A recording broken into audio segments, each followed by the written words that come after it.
ஆளும் அரசு அவங்களோட ஆட்சி அதிகாரத்தை தவறான முறையில பயன்படுத்துறாங்க அப்படிங்கறதுதான் உண்மையான ஒரு விஷயமே. எந்த அளவுக்கு இவங்க அவங்களோட ஆட்சி அதிகாரத்தை அவர் மேல தவறான வகையில திணிச்சிருந்தாங்கன்னா, அவர் வந்துட்டு தன்னோட யூடியூப் சேனலையே நான் குவிட் பண்ணிட்டு போறேன் அப்படின்னு சொல்லியிருப்பாரு. தமிழக வெற்றி கழகத்தின் பொதுக்குழு கூட்டம் என்ன மாதிரியான அப்டேட் எதிர்பார்க்கலாம்? பொதுக்குழு கூட்டத்துக்குமே வந்துட்டு ஒவ்வொரு தொகுதிகளையும் மக்கள் ஃபேஸ் பண்ற பிரச்சனைகளை டாக்குமெண்ட்ரி ஃபார்ம்ல வந்துட்டு எடுத்துட்டு வர சொல்லியிருக்காங்க.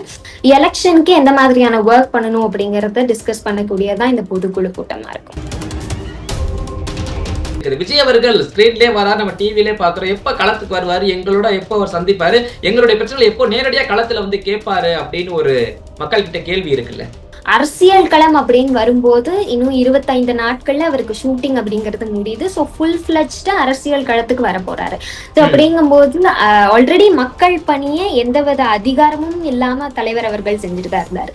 ஸோ இங்க ரெண்டுத்துலயுமே காமனா இருக்கிறது மக்கள் பணி. மக்களோட நின்று மக்களுக்காக மக்களா நின்று குரல் கொடுத்துட்டே தான் இருக்காரு தலைவர் அவர்கள். சமீபத்துல கமல் அவர்கள் வரைக்கும் நடிகர்கள் லிஸ்ட் வந்து எல்லாமே ஓரம் கட்டப்பட்டது. இந்த திராவிட கட்சிகளை எதிர்த்தவங்களால ஒண்ணும் பண்ண முடியல. அந்த வரிசையில விஜய் போயிடுவாரு அப்படின்னு சொல்லிட்டு சில எதிர்கருத்துக்கள் எல்லாம் வருது இல்ல. அதை பார்க்கும்போது என்ன தோணுது உங்களுக்கு? ஆனா மாபெரும் வெற்றி இப்ப மக்கள் போற்றக்கூடிய தலைவரா தான் எம்ஜிஆர் ஐயா அவர்கள் இருந்தாங்க. அதே மாதிரிதான் அவரும் ஒரு கரிஸ்மேட்டிக் லீடரா தான் மக்கள் பார்த்தாங்க. இப்ப எங்க தலைவர் தமிழக வெற்றி கழகத்தோட தலைவர் தளபதி அவர்களையும் ஒரு கரிஸ்மேட்டிக் லீடரா தான் மக்கள் பாக்குறாங்க. 2026 தேர்தல்ல மக்களே சொல்லுவாங்க தமிழக வெற்றி கழகத்தோட வெற்றியை. நடிப்பை விட்டு நேர அரசியலுக்கு வந்துருவாங்க, நேர தலைமை பதவிக்கு தான் வரணும் அப்படின்னு ஒரு கேள்வி இருக்குது இல்ல மத்த அரசியல் கட்சிகள் மத்தியில. அந்த கேள்வி கேட்கும்போது உங்களுக்கு என்ன தோணுது? மக்கள் ஆதரவு கிடைச்சிருச்சு அப்படிங்கிற ஒரு டிசப்பாயின்மெண்ட்லயும் பயத்தினாலையும் எதிர்கட்சிகள் எழுப்பக்கூடிய கேள்விகள் தான் இது எல்லாமே. அங்க தலைவர் அவர்கள் எங்களுக்கு வலியுறுத்துற விஷயங்கள், விமர்சனங்களை தட்டி விட்டுட்டு நீங்க பாட்டுக்கு மக்கள் பணிகளை செஞ்சுக்கிட்டே இருங்க அப்படிங்கறதான் தலைவர் அவர்கள் வலியுறுத்துற விஷயம். ஒரு திமுகனாலேயே கூட்டணி கட்சி இல்லாம ஆட்சி அமைக்க முடியலன்னு சொல்றாங்க. அப்போ நம்ம புதுசா வாரமே, நம்ம கூட்டணி இல்லாம எப்படி ஜெயிக்க முடியும்னு ஒரு கேள்வி உங்களுக்கு எழும்பவே இல்லையா? 2 ஆண்டு காலங்கள்ல மக்கள் மாபெரும் ஆதரவு கொடுத்துட்டு இருக்கிற கட்சி தான் தமிழக வெற்றி கழகம். இத்தனை ஆண்டு காலமா இருந்து தனிச்சு நின்று உங்களால ஜெயிக்க முடியாத ஒரு நிலையில இருக்கீங்களே அப்படிங்கிறதுக்கு அவங்கதான் வைக்கப்படணும்.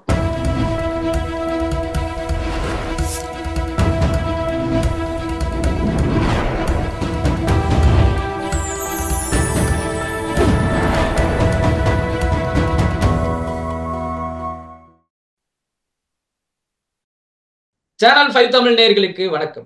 இன்றைய நேர்காணலில் நம்மோடு இணைந்திருப்பவர் தமிழக வெற்றி கழகத்தைச் சேர்ந்த வைஷ்ணவி அவர்கள். வாருங்கள், அவரோடு பேசுவோம். வணக்கம் மேடம். வணக்கம் மேம். சமீபத்துல பாத்தீங்கன்னா தமிழகத்துல நிறைய இடங்கள்ல கொலைகள் நடந்தது, அதையும் பார்த்துருப்பீங்க. சட்ட ஒழுங்கு சரியில்லைன்னு பல்வேறு கருத்துக்கள். நேற்று ஒரு யூடியூபர் வீட்டுல மலம் கலந்த அந்த நீரை கொண்டு ஊத்துறாங்க, அதாவது காவல்துறை கண்டுக்கவில்லை. இந்த அளவுக்கு சட்ட ஒழுங்கு ரொம்ப சீர்கெட்டு இருக்குன்னு பல்வேறு தரப்புல இருந்து கருத்துக்கள் வருது. உங்களுடைய கருத்து என்ன? அது உண்மைதான். இப்ப பாத்தீங்கன்னா ஆளும் அரசு அவங்களோட ஆட்சி அதிகாரத்தை தவறான முறையில பயன்படுத்துறாங்க அப்படிங்கறதுதான் உண்மையான ஒரு விஷயமே. ஈரோட்ல பாத்தீங்கன்னா பட்டப்பகல்ல கொலை நடந்திருக்கு. இந்த அளவுக்கு தான் ஆளும் அரசு செயல்பட்டுட்டு வராங்க அப்படிங்கறதுதான் உண்மை. இப்ப யூடியூபர் பாத்தீங்கன்னா அவர் வந்துட்டு அவர் யூடியூப் சேனலையே நான் குவிட் பண்றேன் அப்படிங்கிற ஒரு முடிவுக்கே வந்துட்டாரு. எந்த அளவுக்கு இவங்க அவங்களோட ஆட்சி அதிகாரத்தை அவர் மேல தவறான வகையில திணிச்சிருந்தாங்கன்னா, அவர் வந்துட்டு தன்னோட யூடியூப் சேனலையே நான் குவிட் பண்ணிட்டு போறேன் அப்படின்னு சொல்லியிருப்பாரு. இப்ப அவர் வந்துட்டு யூடியூபர் அவர் கிரிட்டிசைஸ் பண்றாரு அப்படின்னா, நீங்க தவறு நீங்க தவறான முறையில ஆட்சி அதிகாரத்தை பயன்படுத்துறதுனால, மக்கள் பணிகளை செய்ய தவறுனால அவர் அதை அட்ரஸ் பண்றாரு. தவறு இருந்தா அதை திருத்திக்கோங்க அப்படிங்கறதா எங்க கருத்து. மிச்சபடி உங்களோட ஆட்சி அதிகாரத்தை அவர் மேல தவறான முறையில திணிக்கிறது அப்படிங்கிறது ரொம்ப தவறான ஒரு விஷயம். ஏன்னா நீங்க தப்பு பண்ணல அப்படிங்கிற பட்சத்துக்கு பயப்படணும் அப்படிங்கிற அவசியம் கிடையாது. நீங்க தவறு பண்றீங்க, அவர் அதை அட்ரஸ் பண்றாரு, திருத்திக்கோங்க, அவ்வளவுதான். இப்படி அவர் மேல ஆட்சி அதிகாரத்தை கொண்டு போய் திணிச்சு தன்னோட யூடியூப் அவர் அட்ரஸ் பண்ணிட்டு இருந்த மக்கள் எதிராக இவங்க இந்த விஷயங்கள் பண்ணிட்டு இருக்காங்க, மக்கள் பணிகளை செய்ய தவறாங்க அப்படின்னு அவர் அட்ரஸ் பண்ணிட்டு இருந்ததே நான் குவிட் பண்ணிட்டு போறேன் அப்படிங்கிற ஒரு முடிவுக்கு நீங்க தள்ளியிருக்கீங்கன்னா, எந்த அளவுக்கு ஆளும் அரசு ஆட்சி அதிகாரத்தை அவர் மேல வந்துட்டு தவறான முறையில பயன்படுத்தியிருப்பாங்கன்னு பாத்துக்கோங்க.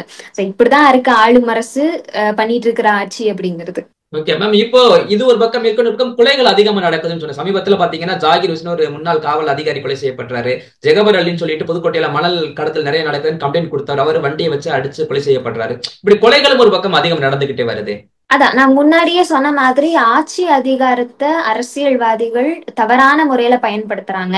அதாவது இவங்க ப்ராப்பரா இருந்த அரசியல்வாதிகள் ப்ராப்பரா இருந்தா மக்களுக்கும் லா அண்ட் ஆர்டர் ப்ராப்பரா இருக்கிற பட்சத்துக்கு மக்களுக்கும் வந்துட்டு பயம் இருக்கும், குற்றம் செய்பவர்களுக்கும் அந்த ஒரு பயம் இருக்கும். லா அண்ட் ஆர்டர் ப்ராப்பரா இருக்கு, தப்பு பண்ணா நம்ம தண்டிக்கப்படுவோம் அப்படிங்கிற ஒரு பயம் இருந்தா மட்டும்தான் குற்றங்கள் இங்க கம்மியாகும். சோ அதுவே இங்க இல்ல. இன்னைக்கு போறோம் ஜெயிலுக்குள்ள போறாங்க குற்றவாளி அப்படின்னா நாளைக்கு பெயில் வாங்கிட்டு வெளியில வந்துடுறாங்க. ஆட்சி அதிகாரத்தினால மட்டும்தான் இதெல்லாமே. So once law and order ப்ராப்பரா இருக்கிற பட்சத்துக்கு இந்த குற்றங்கள் நிச்சயமா வந்துட்டு குறையும். இது முழுக்க முழுக்க ஆளும் அரசு எடுக்க வேண்டிய ஒரு இனிஷியேட்டிவ். ஸோ என்ன பண்ணிட்டு இருக்காங்கன்னு தெரியல. எந்த வித இனிஷியேட்டிவ் எடுக்காம ஜாலியா நியூஸ் பார்த்துட்டு உட்கார்ந்துட்டு இருக்காங்க. ஓகே மேம், இது ஒரு பக்கம் இருக்கா. மார்ச் 28 தமிழக வெற்றி கழகத்தின் பொதுக்குழு கூட்டம், என்ன மாதிரியான அப்டேட் எதிர்பார்க்கலாம்? தமிழக வெற்றி கழகத்தோட தலைவர் தளபதி அவர்கள் எப்பவுமே எங்களுக்கு வலியுறுத்துற விஷயம், மக்கள் பிரச்சனைகளை தொகுதி வாரியா என்னென்ன பிரச்சனைகள் மக்கள் ஃபேஸ் பண்றாங்கிறத எடுங்க, தொகுதி வாரியா வந்துட்டு மக்கள் பிரச்சனைகளை சார்ட் அவுட் பண்ணி கொடுங்க அப்படிங்கறதான் தலைவர் அவர்கள் எங்களுக்கு வலியுறுத்தக்கூடிய ஒரு விஷயம். ஸோ இந்த பொதுக்குழு கூட்டத்துக்குமே வந்துட்டு ஒவ்வொரு தொகுதிகளையும் மக்கள் ஃபேஸ் பண்ற பிரச்சனைகளை டாக்குமெண்ட்ரி ஃபார்ம்ல வந்துட்டு எடுத்துட்டு வர சொல்லியிருக்காங்க. ஸோ எடுத்துட்டு வந்து அதுக்கப்புறமா இந்த டிஸ்கஷன்ஸ்க்கு அப்புறம் தலைவர் அவர்கள் இது ஆர்ப்பாட்டம் மூலியமாவா இல்ல பொதுக்கூட்டங்கள் மூலியமா இதை அட்ரஸ் பண்ணுமா மக்கள் பிரச்சனைகளை, இதுக்கு லீகலா என்ன மாதிரியான ஒரு ப்ரொசீஜர்ஸ் எடுத்து அதை சார்ட் அவுட் பண்ணி கொடுக்கணும் அப்படின்னு சொல்லிட்டு இந்த பொதுக்குழு கூட்டத்துல டிஸ்கஸ் பண்றதா இருக்காங்க. அண்ட் அது மட்டும் இல்லாம BLA 2 மாநாடு 2ஆம் ஆண்டு தொடக்க விழாலேயே தலைவர் அவர்கள் சொல்லியிருப்பாரு BLA 2 மாநாடு நடக்க போகுது அப்படின்னு சொல்லிட்டு. ஒவ்வொரு பூத் லெவல் ஏஜென்ட்டுமே மக்களை எப்படி சந்திக்கணும், எந்த மாதிரி மக்கள் வார்டுக்குள்ள, ஏன்னா வார்டுக்குள்ளேயும் இன்னும் நிறைய மக்கள் எல்லா மக்களுமே வந்துட்டு பிரச்சனைகள் ஃபேஸ் பண்ணிட்டு இருக்காங்க. ஸோ நான் என் வார்ட்லயே எடுத்துக்கோங்களேன், ஏதாவது ஒரு பிரச்சனையை நாங்க சொல்றோம் அப்படின்னா ரொம்ப அலட்சியமா தான் எங்க கவுன்சிலர் இருப்பாரு. அதை வந்துட்டு முடிச்சு கொடுக்கணும் அப்படிங்கறதால நான் சொல்றேனே, கிட்டத்தட்ட 1 மாத காலமா வந்துட்டு ட்ரைனேஜ் தோண்டி மணல்கள் அப்படியே மேல வந்துட்டு மூடப்பட்டிருக்கு. நாங்களும் அதை க்ளோஸ் பண்ணி கொடுங்க நாங்களும் சொல்லிட்டோம், எதிர்கட்சியா இருந்து மக்களும் சொல்லிட்டாங்க. மக்கள் பிரதிநிதி என்ன பண்ணிட்டு இருக்காருன்னு தான் தெரியல, இது வரைக்கும் வல்லுன பாடல. ஸோ இந்த மாதிரி தான் வந்துட்டு நடந்துட்டு இருக்கு. ஸோ வார்டுல பூத் லெவல் ஏஜென்ட்ஸ் என்னென்ன பிரச்சனைகள் மக்கள் ஃபேஸ் பண்றாங்கிற அனலைஸ் பண்ணி எலெக்ஷனுக்கு எந்த மாதிரியான ஒர்க் பண்ணணும் அப்படிங்கறத டிஸ்கஸ் பண்ணக்கூடியதான் இந்த பொதுக்குழு கூட்டமா இருக்கும். ஓகே மேம், தொகுதி வாரியாக அப்படின்னா தொகுதி வாரியாக பிரச்சனைகளை எடுத்து கொண்டு வந்து அதை சால்வ் பண்ணிட்டு அதுக்கப்புறம் நம்ம மக்கள் கிட்ட ஓட்டு கேட்டு போகலான்ற ஒரு தாட்ல திரு விஜய் அவர்கள் இருக்காரோ? நிச்சயமா. ஏன்னா நாங்க மக்கள் பணி செய்யணும் அப்படிங்கிறதுக்காக தான் அரசியல் களத்துக்கு வந்தோம். ஆளும் அரசு தேர்தல் வாக்குறுதி அப்படின்னு ஒண்ணு கொடுத்துட்டு இப்போ தேர்தல் வாக்குறுதி நாங்களா கொடுத்தோம் அப்படிங்கிற மாதிரி எல்லாம் இல்ல. நிச்சயமா நாங்க அதிகாரத்துக்கு வர்றதுக்கு முன்னாடியும் மக்களுக்கு குரல் கொடுத்துட்டுதான் இருக்கோம், கொடுத்துட்டு இருப்போம். ஆனா அதிகாரத்துக்கு வந்ததுக்கு அப்புறமும் மக்கள் பிரதிநிதிகளா நின்று மக்கள் பணிகளை செய்ய போறோம். அதோட ஒரு ஃபர்ஸ்ட் ஸ்டெப்னு கூட எடுத்துக்கோங்களேன், இந்த மக்கள் பிரச்சனைகளை எதிர்கட்சிகளா இருந்து அட்ரஸ் பண்றது. மேம், ஆனா இருந்தாலுமே மக்கள் கிட்ட ஒரு கேள்வி இருக்கு, சாமானியனுடைய கேள்வியாகவே இருக்குது. விஜய் அவர்கள் ஸ்கிரீன்லயே வராரு, நம்ம டிவிலே பாக்குறோம், எப்ப களத்துக்கு வருவாரு, எங்களோட எப்ப அவர் சந்திப்பாரு, எங்களுடைய பிரச்சனை எப்போ நேரடியா களத்துல வந்து கேட்பாரு அப்படின்னு ஒரு மக்கள் கிட்ட கேள்வி இருக்குல்ல. தலைவர் அவர்கள் கடந்த 30 ஆண்டு காலமாவே மக்களோட நின்று மக்கள் பணிகளை செஞ்சுக்கிட்டே தான் இருக்காரு. அரசியல் களம் அப்படின்னு வரும்போது இன்னும் 25 நாட்கள்ல அவருக்கு ஷூட்டிங் அப்படிங்கிறது முடியுது. ஸோ ஃபுல் ஃபிளட்ஜ்டு அரசியல் களத்துக்கு வர போறாரு.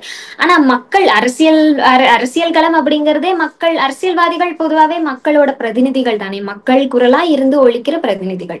ஸோ அப்படிங்கும்போது ஆல்ரெடி மக்கள் பணியை எந்தவித அதிகாரமும் இல்லாம தலைவர் அவர்கள் செஞ்சுட்டு தான் இருந்தாரு. இப்போ அரசியல் களத்துல மக்கள் குரலா நின்று மக்கள் பணிகளை செய்ய போறாரு அப்படிங்கறதான். சோ இங்க ரெண்டுத்துலயுமே காமனா இருக்கிறது மக்கள் பணி. மக்களோட நின்று மக்களுக்காக மக்களா நின்று குரல் கொடுத்துட்டே தான் இருக்காரு தலைவர் அவர்கள். இல்ல, இன்னொன்னு டிவிகேடைய அனைத்து பதிவுகளையுமே பாக்குறேன். அதாவது நிறைய நடிகர்களை பார்த்துட்டோம், வந்தவங்க எல்லாமே தாக்கு பிடிக்கல, எல்லாருமே நம்ம நடிகர் லிஸ்டே வச்சிருக்காங்க. சிவாஜில ஆரம்பிச்சு சமீபத்துல கமல் அவர்கள் வரைக்கும் நடிகர்கள் லிஸ்ட் வந்து எல்லாமே ஓரம் கட்டப்பட்டது. இந்த திராவிட கட்சிகளை எதிர்த்தவங்களால ஒண்ணும் பண்ண முடியல, அந்த வரிசையில விஜய் போயிடுவாரு அப்படின்னு சொல்லிட்டு சில எதிர்கருத்துக்கள் எல்லாம் வருது இல்ல, அதை பார்க்கும்போது என்ன தோணுது உங்களுக்கு? 1977 எல்லாருக்கும் ஞாபகம் இருக்கிற ஒரு வருஷமா தான் இருக்கும். 1977லயும் இதே மாதிரியான ஒரு விமர்சனம் தான் வந்தது. நடிகர் எப்படி வந்துட்டு அரசியல் களத்துல தாக்கு பிடிப்பாரு, எப்படி மக்கள் ஆதரவு கொடுப்பாங்க அப்படிங்கறதுதான். ஆனா மாபெரும் வெற்றி இப்ப மக்கள் போற்றக்கூடிய தலைவரா தான் எம்ஜிஆர் ஐயா அவர்கள் இருந்தாங்க. ஸோ அதே மாதிரிதான் அவரும் ஒரு கரிஸ்மேட்டிக் லீடரா தான் மக்கள் பார்த்தாங்க. இப்ப எங்க தலைவர், தமிழக வெற்றி கழகத்தோட தலைவர் தளபதி அவர்களையும் ஒரு கரிஸ்மேட்டிக் லீடரா தான் மக்கள் பாக்குறாங்க. அதனால்தான் 2020 2026 தேர்தல்ல மக்களே சொல்லுவாங்க தமிழக வெற்றி கழகத்தோட வெற்றியை.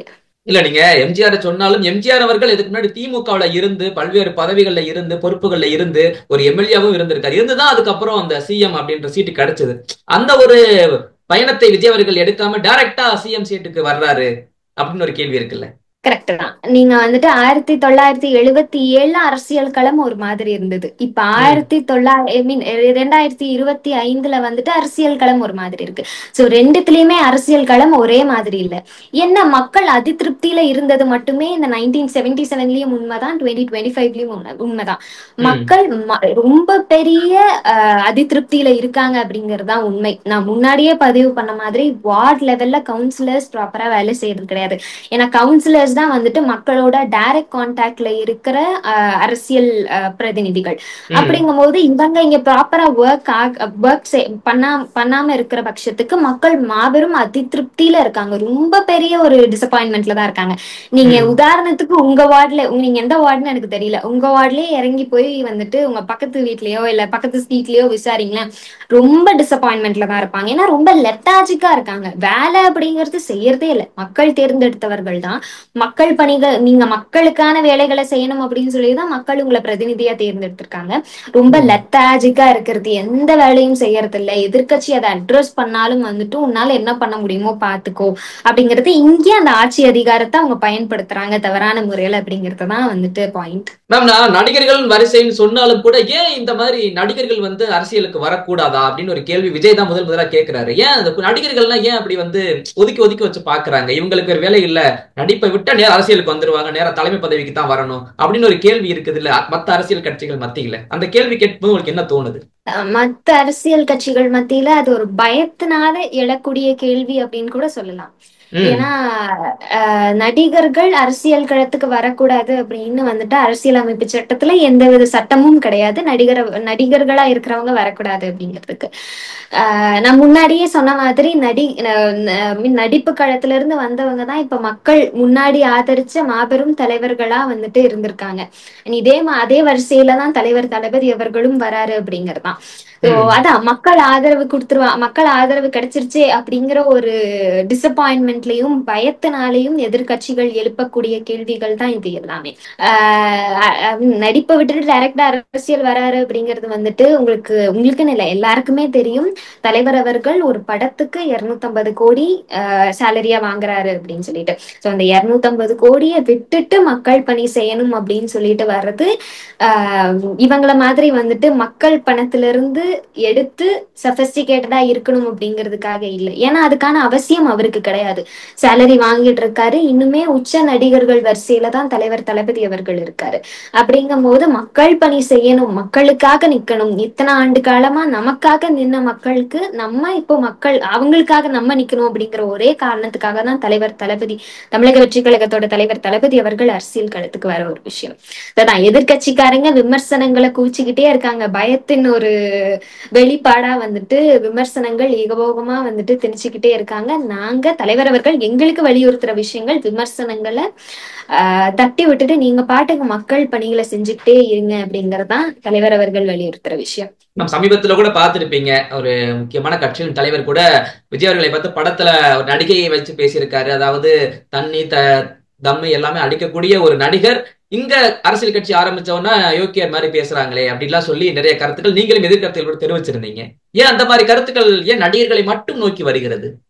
முதல்ல நடிப்பு வேறு, அரசியல் களம் வேறு அப்படிங்கிற ஒரு பேசிக் நாலேஜ் கூட இல்லாம அண்ணாமலை அவர்கள் வந்துட்டு அந்த ஒரு பேசிக் நாலேஜ் இல்லாம நீங்க ஏன் அரசியல் களத்துல இருக்கீங்க அப்படிங்கறத எங்களுக்கு எழுந்த கேள்வியா இருந்தது. இந்த வீடியோ ஃபுட்டேஜ் தான் நாங்க பார்த்தோம். சோ அதுல எங்களுக்கு எழுந்த கேள்வி, ஏங்க அரசியலுக்கும் நடிப்புக்கும் கூட வித்தியாசம் தெரியாம நீங்க எப்படி வந்துட்டு பாஜகவோட மாநில பிரசிடென்டா இருக்கீங்க அப்படிங்கறத எங்களுக்கு எழுந்த கேள்வி. நடிப்பு அப்படிங்கிறது தொழிலுக்காக மக்களை என்டர்டெயின் தன்னோட லிவிங்கை வந்துட்டு ஸ்டாண்டர்ட் பண்ணிக்கணும் அப்படிங்கிறதுக்காக ஃபினான்ஷியல் ஸ்டெபிலிட்டிக்காக பண்ணக்கூடிய ஒரு தொழில் நடிப்பு. அரசியல் களம் அப்படின்னு பாத்தீங்கன்னா மக்களோட மக்களா நின்று மக்களுக்கு என்ன பிரச்சனை அப்படிங்கிறத பார்த்து சரி செய்து கொடுக்கக்கூடிய ஒரு விஷயம்தான் அரசியல் களம் அப்படிங்கிறது. சோ இது ரெண்டுத்துக்கும் வித்தியாசம் தெரியாம நீங்க ஏன் அரசியல்ல இருக்கீங்க, இதுல லண்டன் போய் வேற பாலிடிக்ஸ் படிச்சுட்டு வந்தேன்னு சொல்றாரு, அதை முடிச்சுட்டு வந்தாரா இல்ல பாதியில குவிட் பண்ணிட்டு வந்தாராங்கிறதா இன்னும் தெரியாத ஒரு விஷயம். சோ ஃபர்ஸ்ட் இது ரெண்டுத்துக்கும் இருக்கிற டிஃபரன்ஸ், பேசிக் டிஃபரன்ஸ் தெரிஞ்சுக்கோங்க அப்படிங்கறதா நாங்க அவருக்கு சொல்ற விஷயம். மேம், விஜய் அவர்கள் அந்த கட்சியின் பெயர் அறிவித்ததிலிருந்து இன்றைய வரை எழுப்பக்கூடிய ஒரே கேள்வி, யாரோடு கூட்டணி போவார்? அதாவது தமிழகத்திலே ஒரு வரலாறு இருக்கு, கூட்டணி இல்லாமல் யாரும் ஆட்சி அமைக்க முடியாது அப்படின்னு. அந்த வரலாறை உடைப்பார் நினைக்கிறீங்களா திரு விஜய் அவர்கள்? இப்போ இதுக்கு நான் பதில் சொல்றேன். அதுக்கு முன்னாடி உங்ககிட்ட நான் ஒரு கேள்வி கேட்கிறேன். இத்தனை ஆண்டு காலமா அரசியல் களத்துல இருக்கிற திமுக கிட்ட அலையன்ஸ் இல்லாம நின்னு பாருங்களேன், ஏன் அலையன்ஸ் இல்லாம நிக்க மாட்டேங்கிறீங்க அப்படிங்கிற கேள்வியை நீங்க ஏன் இதுவரைக்கும் எந்த மீடியாவும் எடுத்து வைக்கல? ஏன்னா இத்தனை ஆண்டு காலம் அரசியல் களத்துல இருந்திருக்காங்க, அலையன்ஸ் இல்லாம ஒரு தேர்தலை கூட நீங்க ஏன் சந்திக்கல? அப்ப திமுக மேல மக்கள் அதிருப்தியில இருக்காங்க, நம்ம தனிச்சு நின்னா கண்டிப்பா ஓட்டே விழாது அப்படிங்கிறது உங்களுக்கு தெரியுது. அப்போ கூட்டணி கட்சிகளை சார்ந்து நிக்கிறீங்க அப்படிங்கிற பட்சத்துக்கு கூட்டணி கட்சிகளுக்கான சரியான அங்கீகாரத்தை ஏன் கொடுக்க மாட்டேங்கிறீங்க?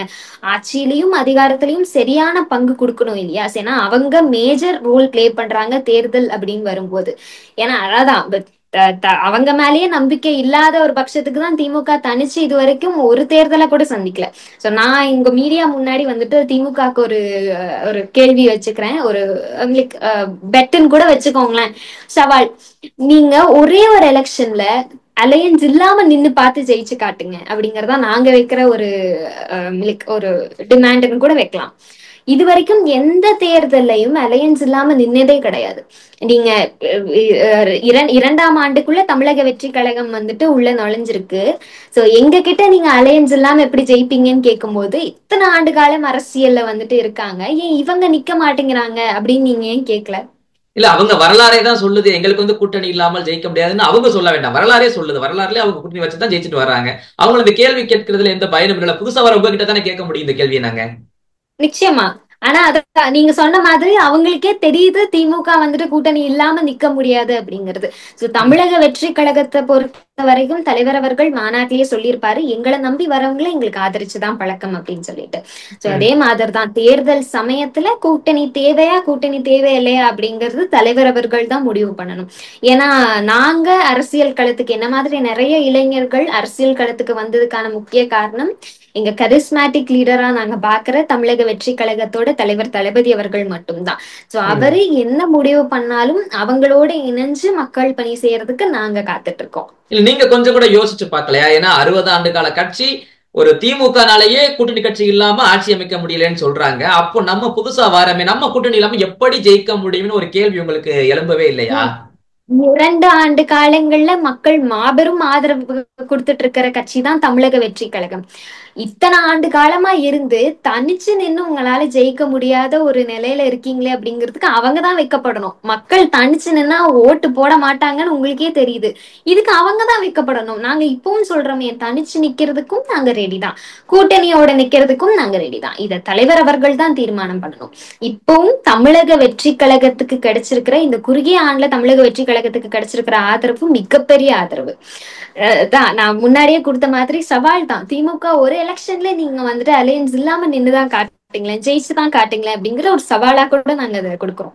இல்ல, நீங்க சவாலை இவ்வளவு சர்வசாதாரணமா விடுறீங்களே. அவங்க அடிப்படையில், அதாவது பூத் லெவல்ல ஸ்ட்ராங்கா இருக்க ஒரு கட்சினா திமுக தான். நீங்க அரசியலுக்குள்ள வரும்போதே தெரிஞ்சிருக்கும் உங்களுக்கு, பூத் லெவல்ல ஸ்ட்ராங்னா அது திமுக. அப்படிப்பட்ட கட்சிக்கு ஒரு வரலாறு மிக்க கட்சி நீங்க அசால்ட்டா தனியா நிக்க முடியுமான்னு கேக்குறீங்க. அவங்க தனியாக நின்றா கண்டிப்பா ஒரு சதவீதத்துக்கு வருவாங்க. ஆனால் வெற்றின்றது யாருக்கும் அது சாத்தியம் இல்லை. ஏன்னா கூட்டணியுடைய ஆதரவு தேவைப்படுது. இன்னைக்கு 26% வரமாட்டாங்க, நிச்சயமா வரமாட்டாங்க. நான் சொல்றேனே, என் வார்டுல இருந்து கோயம்புத்தூர்ல மொத்தம் 100 வார்டு இருக்கு. இந்த 100 வார்டுலயும் மக்கள் ரொம்ப பெரிய அதிருப்தியில இருக்காங்க. நான் முன்னாடியே பதிவு பண்ண மாதிரி கவுன்சிலர்ஸ் தான் மக்களோட டைரக்ட் கான்டாக்ட்ல இருக்கிறாங்க. சோ ரொம்ப லெத்தாஜிக்கா ஒர்க் பண்றாங்க. மக்கள் தேர்ந்தெடுத்தவங்க மக்களுக்கான பணிகளை செய்யறதுக்கு தான் மக்கள் உங்களை தேர்ந்தெடுத்து வச்சிருக்காங்க. ரொம்ப லெத்தாஜிக்கா நாங்க ஏதாவது கேள்வி கேட்டோம்னா செய்யலாம் பண்ணலாம் அப்படிங்கிற ஒரு லெத்தாஜிக் பிஹேவியர் தான் அவங்க கிட்ட இருக்கு. சோ மக்கள் மிகப்பெரிய அதிருப்தியில இருக்காங்கிறதா உண்மையான விஷயம். தனிச்சு நிக்கதான் சொல்லுங்களேன், அலையன்ஸ் இல்லாம தனிச்சு நின்னு ஜெயிச்சுட்டாங்கன்னா மிகப்பெரிய விஷயம். நிச்சயமா மக்கள் ஓட்டு போட மாட்டாங்க. நிச்சயமா தனிச்சு நின்னா யாருமே திமுகவுக்கு ஓட்டு போட மாட்டாங்க அப்படிங்கறத நான் அடிச்சு சொல்றேன். எழுதி கூட நீங்க வச்சுக்கோங்க. அவங்க தனிச்சு நின்னாங்கன்னா, நீங்க சொல்றீங்க பூத் லெவல் ஏஜென்ட்ஸ் அப்கோர்ஸ் திமுகல ஸ்ட்ராங்கா இருக்காங்கன்னு. ஸ்ட்ராங்கா இருக்காங்க தானே, அப்ப நீங்க தனிச்சு நிக்க வேண்டியதானே. ஸ்ட்ராங்கா இருக்கிற பட்சத்துக்கு நீங்க தனிச்சு நிக்கணும். ஏன் வந்துட்டு ரிலேட்டிவ்ஸ் இவ்வளோ ஸ்ட்ராங்கா வச்சுட்டும் கூட தனிச்சு நிக்கிற தைரியம் உங்களுக்கு வரமாட்டேங்குது அப்படிங்கிறதா. இல்ல நீங்க கொஞ்சமாச்சும் யோசிக்கணும். அதாவது தனிச்சு அவங்களே நிக்கல. விஜய்க்கும் தனியாக களம் காண போகிறார் அப்படின்னா, அதிமுக தனியா வருது, விஜய் அவர்கள் தனியா வராரு, பாஜக தனியா வருது, நாம் தமிழர் கட்சி தனியா வருதுன்னா இங்க வெற்றி யாருக்கு? நீங்க அதாவது ஓப்பனா சொல்லிடுங்க, வெற்றி இங்க எந்த கூட்டணிக்கு பலமா இருக்குன்னு நினைக்கிறீங்க? திமுக கூட்டணி தானே? ஒரு நிமிஷம், இது வந்துட்டு மக்கள் முடிவு பண்ணக்கூடிய விஷயம். At the end of the day மக்கள் தான் அங்க தீர்மானம் பண்ண போறாங்க. ம். மக்கள், நான் முன்னாடியே பதிவு பண்ண மாதிரி 1967லயும் 1977லயும் மக்கள் எடுத்த புரட்சி தான் வந்துட்டு அவங்களுக்கான தலைவரை, சிறந்த ஆட்சியை அவங்க தான் தேர்ந்தெடுத்தாங்க. சோ இதுவும் அதே மாதிரிதான். 2026 தேர்தல் கண்டிப்பா ஒரு புரட்சி களமா தான் இருக்கும். ம். மக்கள் தமிழக வெற்றி கழக தலைவர் தளபதி அவர்களை நிச்சயமா தேர்ந்தெடுப்பாங்க. அண்ட் திமுக வந்துட்டு கூட்டணி கட்சிகளுக்கும் ரெகக்னிஷனை கொடுங்க அப்படிங்கறதா நாங்க கேட்கறது. ஓகே மேம், கூட்டணி எல்லாம் ஒரு பக்கம் இருக்கட்டும். விஜய் அவர்கள் ஒருவேளை மக்களுடைய எண்ணப்படி திரும்ப ஒருவேளை ஆட்சிக்கு வர்றாரு அப்படின்னா, ஊழலை ஒழிக்கணும் அப்படின்றத ஒரு பிரதான கோரிக்கையா இருக்கு மக்கள் மத்தியில. ஊழலை ஒழிக்க விஜய் என்ன பண்ணிடுவார்னு நினைக்கிறீங்க? இவ்வளவு நாள் ஆட்சி செஞ்சவங்களால முடியாத புதுசா ஒருத்தர் வந்து செஞ்சிட போறாரா? உடனே அரசு அதிகாரிகளுடைய அந்த ஒரு சக்கரத்தையே நிறுத்திடுவாரா அப்படின்லாம் கேள்விகள் எழுப்புறாங்களே. முதல்ல சொல்ல வேண்டிய விஷயம், அரசு அதிகாரிகள் சரியா செயல்பட மாட்டேங்கிறாங்க அப்படின்னா, அரசியல்வாதிகள் நீங்க சரியா இருந்தீங்க, இப்ப ஆளும் அரசு கிட்ட சொல்றது, நீங்க ப்ராப்பரா இருந்தீங்க அப்படின்னா வந்துட்டு நிச்சயமா அதிகாரிகளும் அவங்களுக்கும் பயம் இருக்கும். தப்பு பண்ணா வந்துட்டு அதுக்கான விளைவுகளை நம்ம சந்திக்க வேண்டிய ஒரு விஷயத்த தருணத்துல இருப்போம் அப்படிங்கிறது அவங்களுக்கு தெரியும். நீங்களே இங்க ப்ராப்பரா இல்ல, நீங்களே ஊழல் பண்றீங்க அப்படிங்கிற பட்சத்துக்கு அவங்களுக்கும் அதே தான் தோணும். ஆனா இங்க தமிழக வெற்றி கழகத்தோட தலைவர் தளபதி அவர்கள், நீங்க பாத்தீங்கன்னா 8 கோடி மக்கள்ல 1.5 கோடி உறுப்பினர்கள் தமிழக வெற்றி கழகத்துல இருக்காங்க. அதுல மேக்சிமம் பெர்சன்டேஜ் ஹோல்ட் பண்றது யங்ஸ்டர்ஸ். அண்ட் மக்கள் நம்பக்கூடிய விஷயம், யங்ஸ்டர்ஸ் எந்த அளவுக்கு அரசியல் களத்துக்கு வராங்களோ அந்த அளவுக்கு அரசியல் களம் நல்லா இருக்கும், கரப்ஷன் இல்லாம தூய்மையா இருக்கும் அப்படிங்கறதான் மக்கள் தெரிவிக்கிற ஒரு கருத்து. சோ அப்படிதான் தமிழக வெற்றி கழகம் இளைஞர்கள் மத்தியில மாபெரும் வரவேற்பு பெற்றுட்டு இருக்கு. அண்ட் இப்போ தமிழக வெற்றி கழகத்தோட தலைவர் தளபதி அவர்களை எடுத்துக்கோங்களேன். அவர் வந்துட்டு உச்சக்கட்ட நடிகர்கள் வரிசையில இருக்காரு. அப்படிங்கும் போது 250 கோடி ஒரு படத்துக்கு சேலரியா வாங்குறாரு. அவருக்கு அரசியல் களத்துக்கு வரணும் அப்படிங்கிற எந்தவித அவசியமும் கிடையாது. இத்தனை வருட காலம் மக்கள் எனக்காக என்னோட நின்றுருக்காங்க. அப்ப அந்த மாதிரி நானும் வரும் காலங்கள்ல மக்களோட மக்களா நிக்கணும். எனக்காக நின்ன மக்களுக்காக நானும் நிக்கணும், அவங்களுக்காக நான் ஏதாவது செய்யணும் அப்படிங்கிற ஒரே காரணத்துக்காக தான் வந்துட்டு அரசியல் களத்துக்கு வராரு. சோ மக்களோட பணத்தை எடுத்து தான் சபிஸ்டிகேட்டடா இருக்கணும் அப்படிங்கிற எண்ணம் இல்ல. ஏன்னா அவர் அரசியல் களம் வராமையே சபிஸ்டிகேட்டடா தான் இருக்காரு. இன்னும் அதான் நான் முன்னாடியே பதிவு பண்ண மாதிரி உச்சக்கட்ட நடிகர்கள்ல தான் தலைவர் அவர்கள் இருக்காரு. சோ அவருக்கு அவசியம் இல்ல, தனக்காக நின்ன மக்களுக்காக நான் நிக்கணும் இப்போ அப்படிங்கிற ஒரே காரணம் மட்டும்தான். ஓகே மேம், ஒரு கடைசி ஒரே ஒரு கேள்வி மட்டும்தான். நீங்க பேசும்போது சொன்னீங்க 1.5 கோடி தொண்டர்கள் வந்துட்டாங்க தமிழக வெற்றி கழகத்துக்குள்ள அப்படின்னு சொல்றீங்க. ஆக்சுவலா ஒரு காலத்துல விஜயகாந்த் அவர்கள் வரும்போதும் விக்கிரவாண்டியில இருந்த கூட்டத்தை விட பல மடங்கு கூட்டம்லாம் வந்துச்சு அவருக்கு மதுரையில. அப்படிப்பட்ட நபராலேயே அரசியல்ல இழுத்து பிடிச்சு தாக்கு பிடிக்க முடியல. அப்படிப்பட்ட சூழ்நிலையில நீங்க இந்த கணக்கு கூட்டங்களை வைத்து நீங்க வந்து கணக்கு சொல்வது வந்து எடுபடுமா தமிழக அரசியல்ல? இப்போ விஜயகாந்த் சார் அவர்கள் எடுத்துக்கிட்டீங்கன்னா 2வது தேர்தல்ல எதிர்கட்சியா வந்துட்டு அமர்ந்தாரு. சோ அந்த சமயத்துல மக்கள் பெருமளவு அதிருப்தியில இல்ல, அதாவது இப்ப இருக்கிற அளவுக்கு அவங்க அதிருப்தியில இல்ல அப்படிங்கறத சொல்லலாம். இப்போ மக்கள் ரொம்ப ரொம்ப ரொம்ப பெரிய அதிருப்தியில இருக்காங்க. சோ அதேதான், விஜயகாந்த் சாருக்கு கிடைச்ச மிகப்பெரிய ஆதரவு தான் தமிழக வெற்றி கழகத்தோட தலைவர் அவர்களுக்கும் கிடைச்சிருக்கு. நிச்சயமா அவர் வந்துட்டு அவர் சந்திச்ச 2வது தேர்தல்ல வந்துட்டு எதிர்கட்சியா அமர்ந்தாரு. நாங்க சந்திக்கக்கூடிய முதல் தேர்தலையே நிச்சயமா நாங்க ஆளும் கட்சியா வருவோம் அப்படிங்கறதான். ஏன்னா அது நாங்க சொல்றது இல்ல, மக்கள் சொல்லக்கூடிய ஒரு விஷயம். எங்களுடைய பல்வேறு கேள்விகளுக்கு உங்கள் நேரத்தை ஒதுக்கி பயிர்ந்தமைக்கு ரொம்ப நன்றி. உங்களுடைய அரசியல் பயணம் வெற்றி பெற எங்கள் சேனல் சார்பாக வாழ்த்துக்கள். நன்றி.